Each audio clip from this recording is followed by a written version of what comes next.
I want to talk about something a little different today. We've been going on for the past 2 years about the state of the affairs in the world with this tyrannical global situation, this great reset that these so-called elites want to impose upon the global population, which is crumbling as I speak. But somebody brought up the question of breatharians. Do they exist? What do you think? Is it possible? Well, it's, I've talked about this before, some years ago when we used to talk about these kinds of things.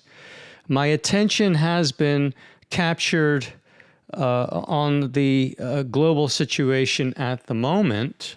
I don't see how how anybody could think about anything else. I mean, after all, this is an attack on the human race. It is genocide.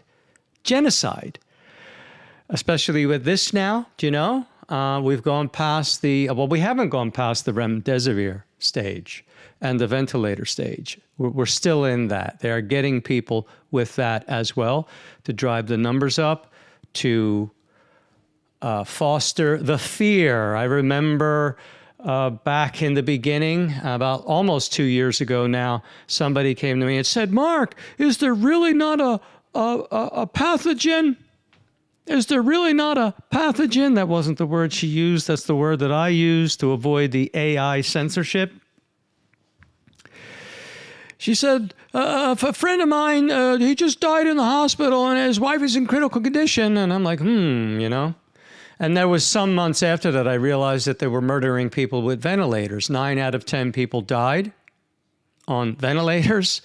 And then it was just some months ago when I listened to Brian Ardis speak about remdesivir and how they had been murdering people with remdesivir. And this was Fauci's doing, and this is nothing new. He did the same with HIV back in the 80s with the HIV hoax when they reintroduced AZT, which was a chemotherapy drug which had been discontinued because of its dangers. Well, the pharmaceutical companies had another 8 years of patent on that AZT, and they wanted to sell it.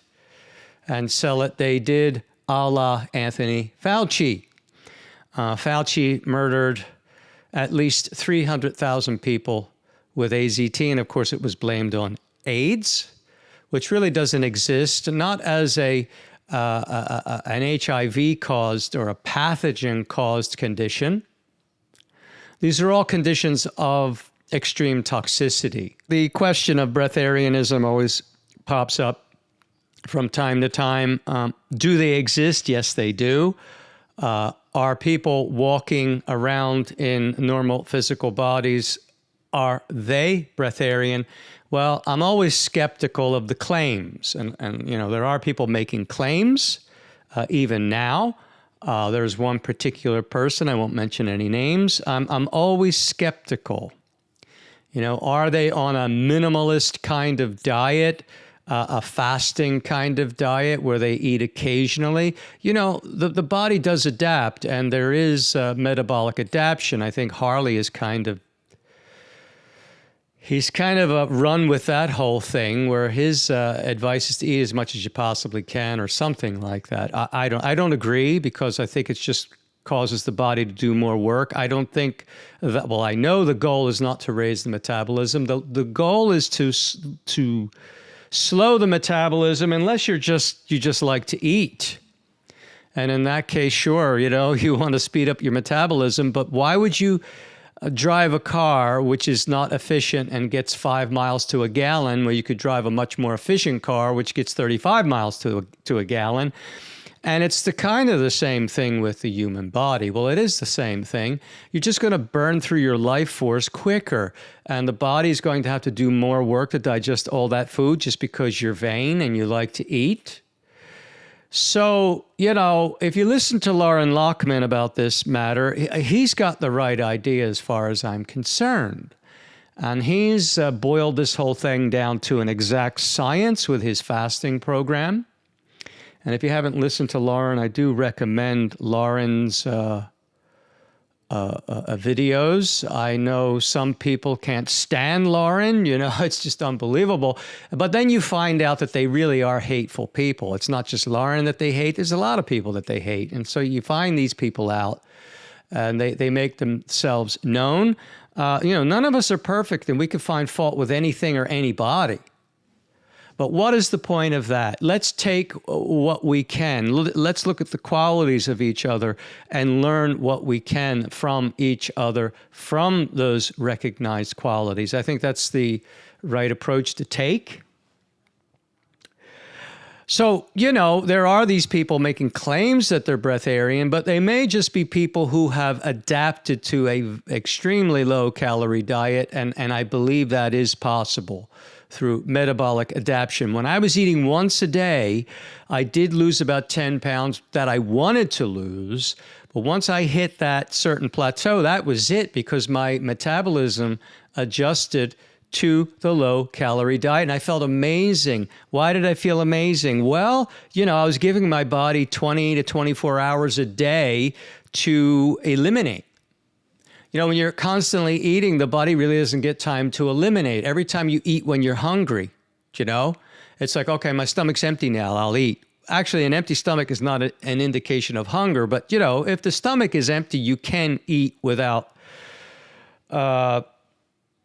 too much detriment. If you're eating food on top of food on top of food, this is really a burden on the body, and the body never gets a chance to really eliminate.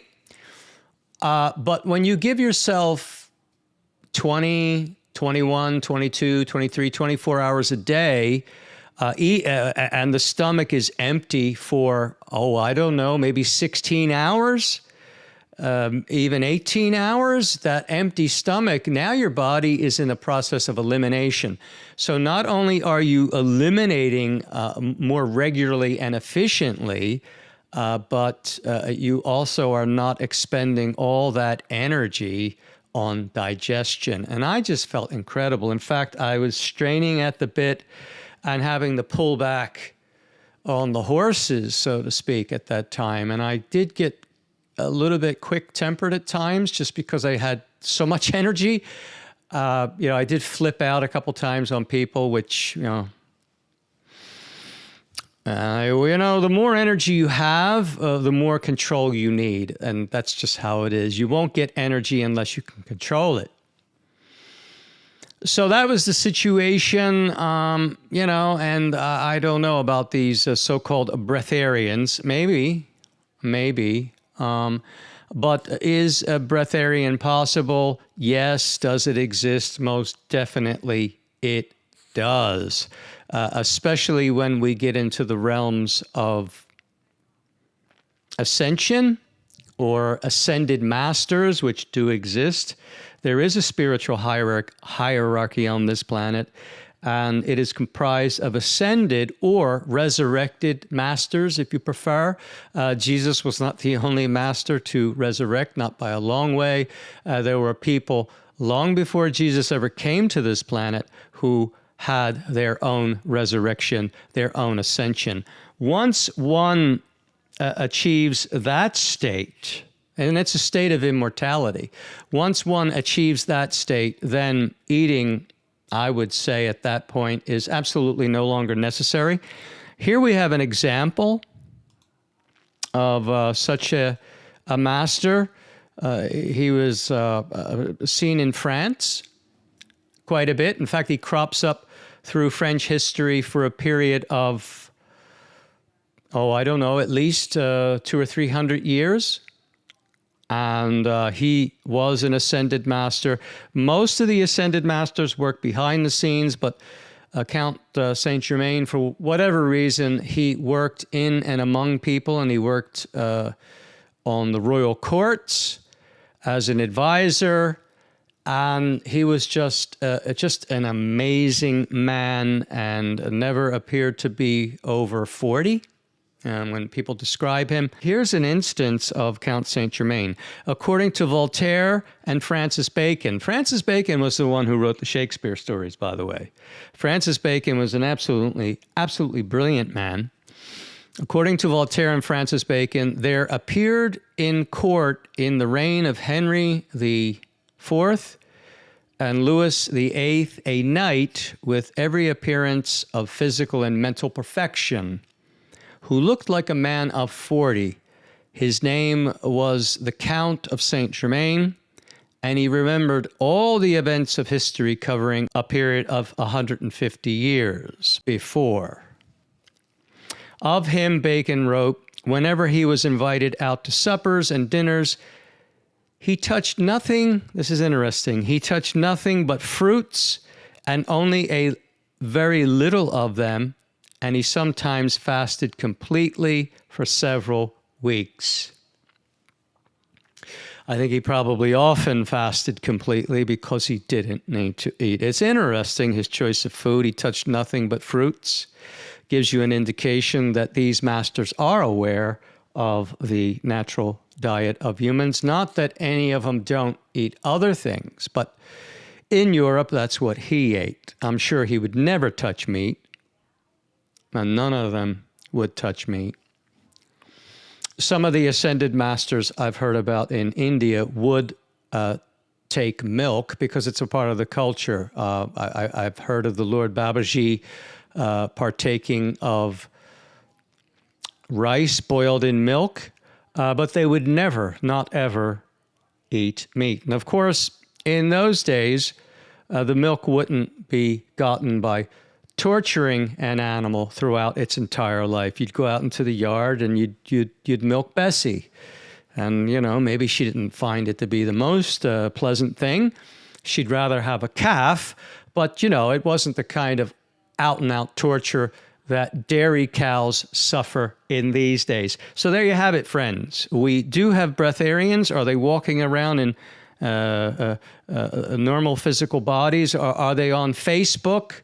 I'm not so sure, but do they exist? Yes. Is it a possibility? Most definitely. Someone said to me today, oh, well, you know, there's at least such and such number of species, animal species on Earth, and none of them demonstrate breatharianism. Well, they're not as evolved. The human animal is the most evolved animal and should be, although not on this Earth particularly, but should be much nearer to God. And as we are the most evolved, we have the capacity and potential to become more godlike. And when we become more godlike because of our actions, because of our thoughts and actions, or the control of them, we demonstrate godlike abilities. And some of those abilities are just staggering. If you haven't read Autobiography of a Yogi by Paramahansa Yogananda, I recommend that you do so post haste.